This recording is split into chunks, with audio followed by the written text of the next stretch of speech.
आज छोटी होली है, कल बड़ी होली है। तो होली पर एक संकल्प लेना। वैसे तो मैं जानती हूँ गायत्री साधक कभी शराब वगैरह नहीं पीते हैं, लेकिन कुछ गायत्री साधक ऐसे हैं जो होली वाले दिन पी लेते हैं मेरे भाई। लेकिन मैं यही चाहती हूँ जितने भी गायत्री साधक हैं, जितने भी गायत्री साधक क्या, मैं तो सभी की चाहती हूँ कोई भी इस गलत चीज़ को यानी कि जहर को, इस शराब नामक जहर को ना पिए। तो कल होली है, गायत्री मंत्र के जाप करके सभी को यही शपथ लेनी है कि कल ना पिएंगे ना पिलाएंगे, लेकिन होली फिर भी जमकर मनाएंगे। किसी को भी होली वाले दिन पीना नहीं है। इस होली पर शराब पीने से क्या संबंध है, मेरी यही समझ में नहीं आता। पीने वालों के लिए तो नित्य प्रति बहाना चाहिए, लेकिन कभी कभी पीने वालों के लिए होली का बहाना मिल जाता है। ये कोई अच्छी बात नहीं है। यह शरीर बहुत समय बाद मिलता है, बहुत कठिनता से प्राप्त होता है। ये इस तरह के कामों के लिए थोड़ी है कि शराब पीजिए बहाना, और फिर गलत काम के लिए कोई भी बहाना, होली आई है इसलिए पी लेते हैं, कभी कभी होली पर लगा लेते हैं या कभी कभी पी लेते हैं। अरे भाई, गलत काम कभी कभी करते ही क्यों हो, कभी कभी ही करते हो, लेकिन क्यों करते हो? गायत्री साधक ही नहीं, मैं सभी से कहना चाहती हूँ कि होली वाले दिन बिल्कुल भी इस तरह का कार्य मत करना। होली अच्छे कामों के लिए होती है, बुराई पर विजय प्राप्ति का प्रतीक है होली। जब बुराई पर विजय प्राप्ति के ही हमारे अधिकतर सभी त्यौहार होते हैं, परंतु होली जो है वो इस तरह की बुराई का नाशक है कि असुरी शक्तियाँ जो थीं वो ख़त्म हुई थीं।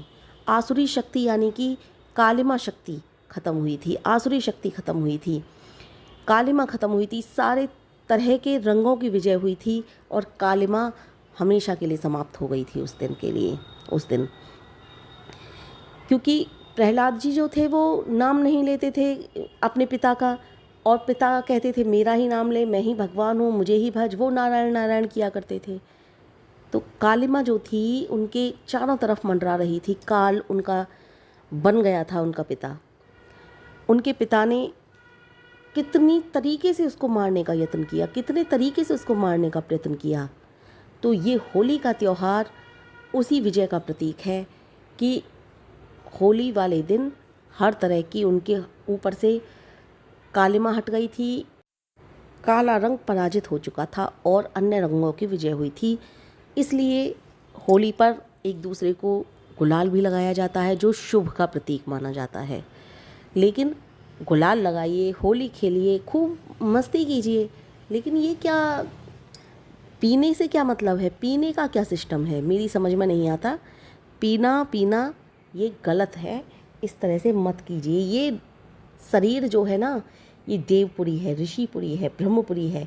यह मंदिर है जिसके अंदर प्रभु का दर्शन होता है। इसकी रक्षा करो, इसको तुच्छ समझकर नष्ट मत करो, इसको तुच्छ समझकर उल्टी सीधी चीज़ें मत पीजिए कि नहीं हम तो इसमें ये पियेंगे। इसमें प्रभु दर्शन होता है, और इसमें प्रभु दर्शन होता है और इसके अंदर आप इस तरह का विष जहर, मदिरा नामक जहर जिसने घरों को बर्बाद कर दिया, उसे डाल रहे हो। यह तुम्हारे लिए इस शरीर के द्वारा अंतिम ध्येय प्राप्त हो सकता है। अगर तुम परमात्मा का नित्य प्रति गायत्री मंत्र के जप कर रहे हो तो वास्तव में अंतिम ध्येय तक पहुंच सकते हो।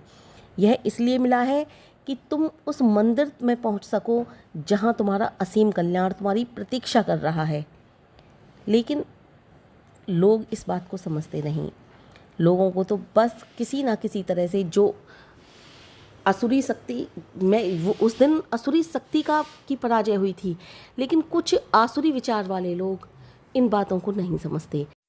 इस दिन हमेशा के लिए आसुरी शक्ति पराजित हो गई थी, और आप आसुरी विचार ही अपने विचारों में लाते हो। क्यों लाते हो भाई आसुरी विचार?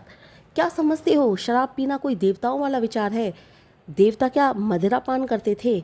देवता मदिरा पान नहीं, अमृत पान करते थे।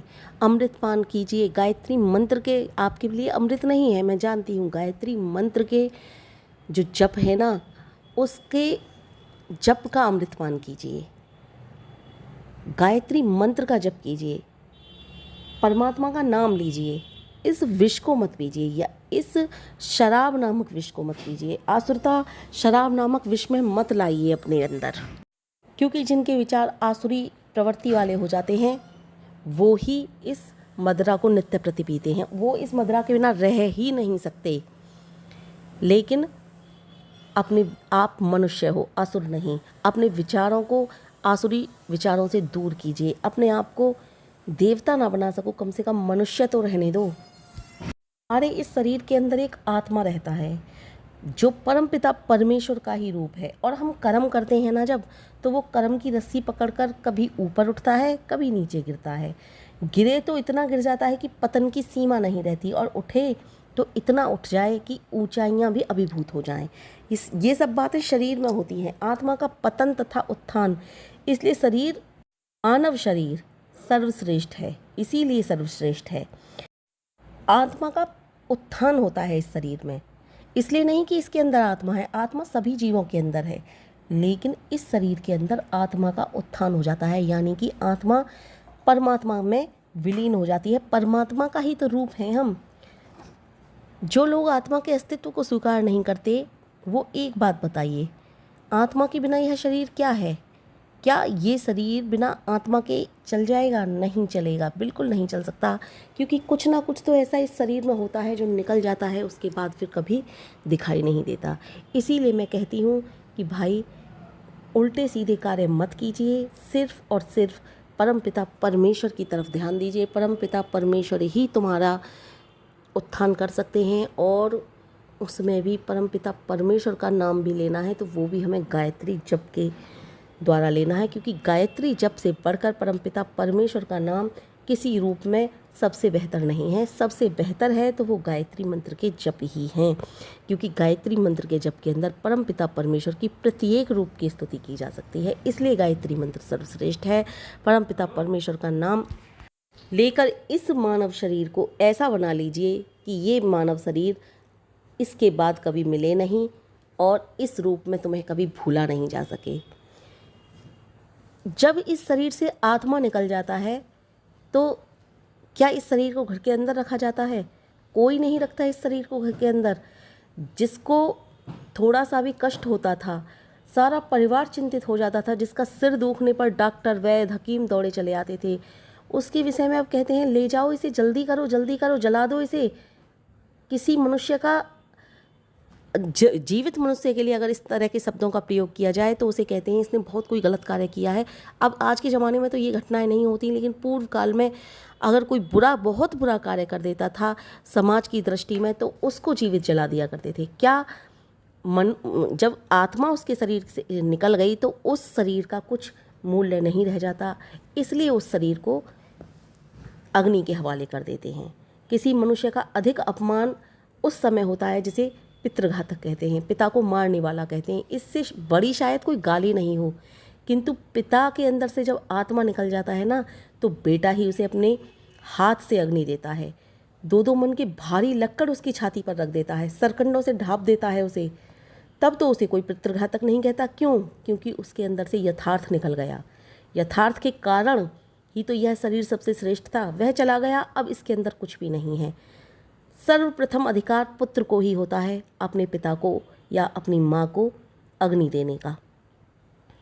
लेकिन अगर वो जीवित ही अपने माता पिता को कुछ कष्ट दे दे तो कितना दुख होता है कि उसे कह देते हैं ये तो कुपुत्र है, ये पुत्र है ही नहीं। लेकिन उसमें से जब यथार्थ निकल जाता है तो पुत्र उसे स्वयं अग्नि के हवाले कर देता है। इसी यथार्थ को हम बार बार भूल जाते हैं, इसी यथार्थ को हम बार बार भूल जाते हैं, हम याद ही नहीं रखते। अरे भाई, इस यथार्थ को याद रखो, परमपिता परमेश्वर का नाम लो, परमपिता परमेश्वर की भक्ति करो। नासिका सांस लेती है, जिह्वा से उच्चारण होता है, हाथ गति करता है, सब कुछ होता है आत्मा की प्रेरणा से होता है। आत्मा इस शरीर के अंदर ना हो तो सब कुछ खत्म हो जाता है। आत्मा के कारण ही यह शरीर सबसे बड़ा है, सबसे श्रेष्ठ है। यह चला जाए तो इस शरीर को देवपुरी, ब्रह्मपुरी, ऋषिपुरी कोई नहीं कहेगा, व्यर्थ होकर रह जाएगा।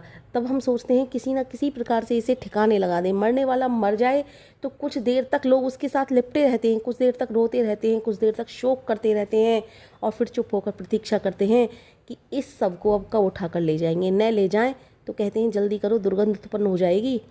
वही मानव शरीर है जिसे इतने प्रेम से रखा जाता था, जिसे इतने प्रेम से रखा जाता था कि पत्नी अगर द्वार पर पति ना दिखे, शाम को देर तक ना आए, तो दरवाजे पे खड़ी होकर ही प्रतीक्षा करती थी। बच्चे स्कूल चले जाएं, जल्दी से ना आए तो बच्चों की प्रतीक्षा करती थी। आज वो पत्नी अगर चली गई, उस पत्नी को भी कभी कुछ हो जाता था तो डॉक्टर, वैद्य, हकीम पति बुला लेता था। आज वो पत्नी चली गई तो पति की रोया थोड़ी बहुत देर, बच्चे भी रोए, लेकिन अब सभी लोग ये कह रहे हैं इसे जल्दी लेकर के जाइए। ये होता है आत्मा का अस्तित्व। आत्मा शरीर के अंदर से निकल जाए तो शरीर का अस्तित्व समाप्त हो जाता है, शरीर को अग्नि के हवाले किया जाता है। तो भाई मैं इसीलिए कह रही हूँ, आत्मा को परमात्मा से मिलाने का कार्य कीजिए।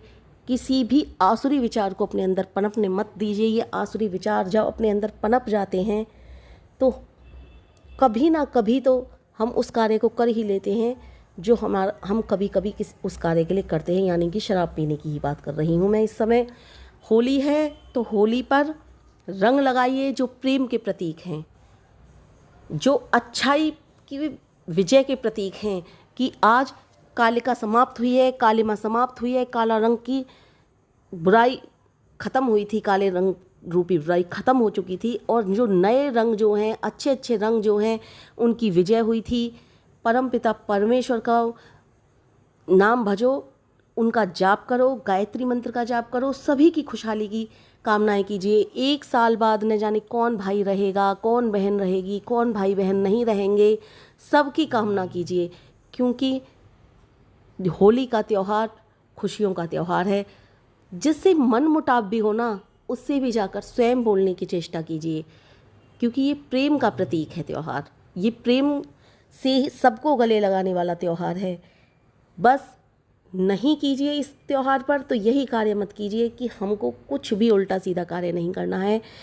सुबह उठना, बहुत से लोगों के यहाँ रात को ही अग्नि लग जाती है होलिका में, बहुत से लोगों के यहाँ सुबह के 4 बजे के करीब, 3 बजे के करीब, या फिर बीच रात में भी लगा देते हैं बहुत से लोगों के यहाँ, या फिर सुबह के को बिल्कुल लगाते हैं। जब भी होली में आग लग जाए आपके यहाँ, या फिर सुबह को उठकर ही आप जिनसे भी बोलचाल है नहीं है, सबके से प्रेम से बोलना, हृदय से लगाना, इस मन मुटाव को हमेशा के लिए ख़त्म कर देना। अपने घर परिवार में बहुओं के और सासों के बीच झगड़े होते रहते हैं, सभी बेटियां, सभी बहुएं अपने मन मुटाव को ख़त्म करना, सासू माँ वगैरह सबके चरण स्पर्श करना, सबसे आशीर्वाद लेना, और जितने भी मेरे भाई हैं, बंधु हैं, सब अपने माता पिता, भाई बंधु, सखा जितने भी हैं, सब मन मुटाव ख़त्म करके प्रेम से रहना। गायत्री मंत्र के जप करना। गायत्री मंत्र के जप अच्छे विचारों की बाढ़ सिला देते हैं हमारे दिमाग में, हमारे मस्तिष्क में, इसलिए हमें गायत्री मंत्र के जप करने हैं। और गायत्री मंत्र के जप करने के बाद जो भी हमारे घर में अच्छा बना है वही खाना है, गलत कुछ भी नहीं पीना है। पीना है तो भैया लस्सी पी लीजिए। होली वाले दिन एक चीज़ की और बहुत ज़्यादा भरमार रहती है कि भांग की लस्सी। अरे भाई, भांग की ठंडाई, भांग की लस्सी क्यों पीते हो? फिर इस चीज़ के विषय में भोले बाबा को और बदनाम किया जाता है कि भोले बाबा भांग खाते थे। नहीं भाई, वो योगी थे, वो इस तरह का गलत कार्य कभी नहीं कर सकते थे। हाँ, कभी भूलवश, जैसे वो योगी थे, जंगलों में रहते थे और कुछ भी वो पेड़ शाक पात खाया करते थे, तो हो सकता है कभी भांग का एक आध पत्ता खा लिया हो कि उनको पता ना हो, और उसकी वजह से ही उनको कहते हो भोले बाबा भांग खाते थे। लेकिन भोले बाबा योगी थे, उन्हें बदनाम मत कीजिए, वो ऐसा कार्य कभी नहीं कर सकते थे। मैं भोले के भक्तों के लिए काफ़ी इस बात को समझाती हूँ कि भोले बाबा कभी इस कार्य को नहीं करते थे। वो महान योगी थे, वो इस संसार की भलाई के लिए विष पी सकते हैं, लेकिन वो इस तरह का कार्य नहीं कर सकते कि ये संसार मेरे आदर्शों पर चलेगा तो इस भांग को भी मेरे ही कारण खाए। संस्कार लेने हैं हमें भोले बाबा से। भोले बाबा कुसंस्कारी नहीं थे, भोले बाबा संस्कारी थे, इसलिए भोले बाबा के संस्कारों को लीजिए। भोले बाबा जैसा बनना चाहते हो, भोले बाबा के भक्त हो, तो महान योगी बनिए जिन्होंने योग की शुरुआत की थी, जो योग से ही उनको सबसे पहले योग के कारण ही जाना जाता है। और तो संसार की भलाइयों वाले काम उन्होंने इतने किए कि उनके बराबर कोई कर भी नहीं सकता। वो विश्व के कल्याण के लिए विष पी सकते हैं, इसलिए उन्हें नीलकंठ महादेव भी कहा जाता है। इसीलिए कहती हूँ, अगर भोले बाबा का नाम लेते हो तो भोले बाबा को बदनाम तो मत करो। भोले बाबा को बदनाम करते हो कि भोले बाबा भांग खाते थे, अपने खाने के लिए कोई भी बहाना ढूंढते हो, अपना नशा करने के लिए कोई भी बहाना ढूंढते हो। मतलब कहीं भी अपना तुक्का नहीं लगा किसी को कहने के लिए, तो कह दिया कि भोले बाबा भांग खाते थे इसलिए हम खाते हैं। आपने तो भोले बाबा को देखा था, आपके साथ ही तो बैठकर पी थी भोले बाबा ने भांग। तो भाई इस तरह के कार्य मत कीजिए। भोले बाबा जग का उद्धार करने वाले थे और उद्धार करने वाले हैं। भोले बाबा भोले हैं, लेकिन अगर उनके भक्त पर कोई विपत्ति आती है या संसार पर कोई विपत्ति आती है तो वो तांडव नृत्य करना भी जानते हैं। इसलिए भोले बाबा के भक्त हो तो संसार के कल्याणकारी विचार ही आपके दिमाग में आने चाहिए। और संसार के कल्याणकारी केवल विचार नहीं आने चाहिए, जो आपके वश में हो वो कल्याण करने की भावना भी आपके अंदर हो और वो कल्याण करने के लिए आपका पग भी आगे बढ़े। तो भोले बाबा को बदनाम कर कर सिर्फ पीने के बहाने मत ढूंढिए। बहुत से लोगों के यहाँ शराब पीने का क्या बहाना होता है, बहुत से लोगों के यहाँ शराब पीने का बहाना होता है, हम स्वयं नहीं पीते जी, कोई हमारे पास आ जाता है तो उसे पिलाते हैं। यही तो समाज है। अरे भाई ये समाज नहीं है, ये गलत है। इस तरह के समाज को बढ़ावा ही क्यों देते हो जिस समाज में जहर परोसा जाए, और फिर तुम नहीं पीते हो तो दूसरों को जहर पिला रहे हो। ये कौन सी अच्छी बात है?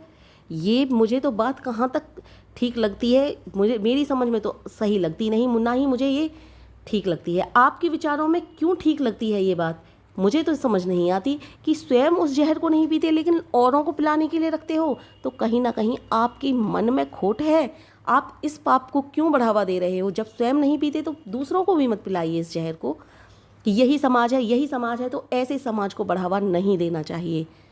आप इस पाप से भी नहीं डरते कि हम तो इस कार्य को नहीं करते हैं, दूसरों को पिलाते हैं।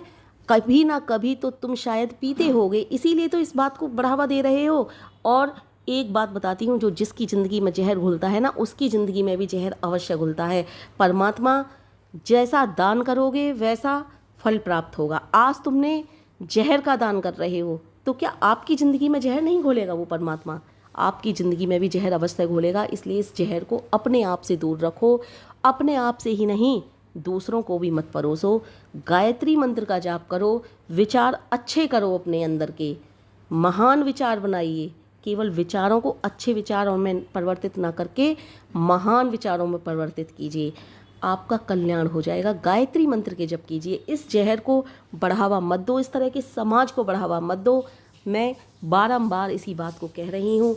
होली है, होली का त्यौहार प्यार का, प्रीत का, प्रेम भाव भरा त्यौहार है। इसलिए प्यार, प्रीत और प्रेम भाव ही पनपने दो, बस इस जहर को पनपने मत दो। कल्याणकारी मार्गों पर आगे बढ़ते हुए हमको अपने आप को परमपिता परमेश्वर से मिलाना है, परमपिता परमेश्वर की भक्ति करनी है। हम परमपिता परमेश्वर के अंश हैं, तो क्या परमपिता परमेश्वर किसी के जीवन में जहर घोलते हैं? क्या परमपिता परमेश्वर स्वयं उस कार्य को ना करके दूसरों को जहर पिलाते हैं? परमपिता परमेश्वर कभी ऐसा नहीं कर सकते। नीलकंठ महादेव को देखिए, उन्होंने दूसरों के हित के लिए अपने आपने विष पी लिया, लेकिन दूसरों को विष से नुकसान ना हो इसलिए उन्होंने उस विष को अपने अंदर ग्रहण कर लिया।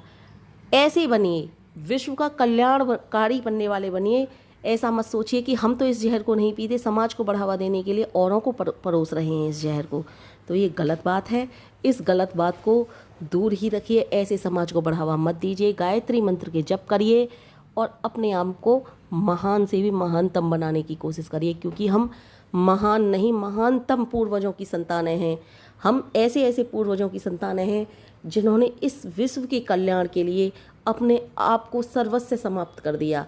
सर्वस्व समाप्त कर दिया, अपना सर्वस्व समाप्त यानी कि अपनी देह का भी मोह नहीं किया। इस शरीर से हमें सबसे ज़्यादा प्रेम होता है, इसमें चोट लग जाती है तो हम रो जाते हैं, लेकिन उन ऋषियों ने इस देह का भी मोह नहीं किया। हम ऐसे ऋषियों की संतानें हैं और हम दूसरों को जहर परोस कर क्या उनके लिए दुख नहीं होगा कि हमारी संतानें क्या कार्य कर रही हैं ये? इसलिए हमें सुमार्ग पर चलना है, सुकर्मों में पड़ना है, परमात्मा की भक्ति करनी है, अपने इस आत्मा रूपी अंश को परमात्मा से मिलाना है, उस महान परमात्मा से मिलाना है। इसलिए हमें नित्य प्रति गायत्री मंत्र का जप करना है, अच्छे विचारों को अपने अंदर लाना है, अच्छे भावों को अपने अंदर लाना है और माँ गायत्री को रोम रोम में बसाना है।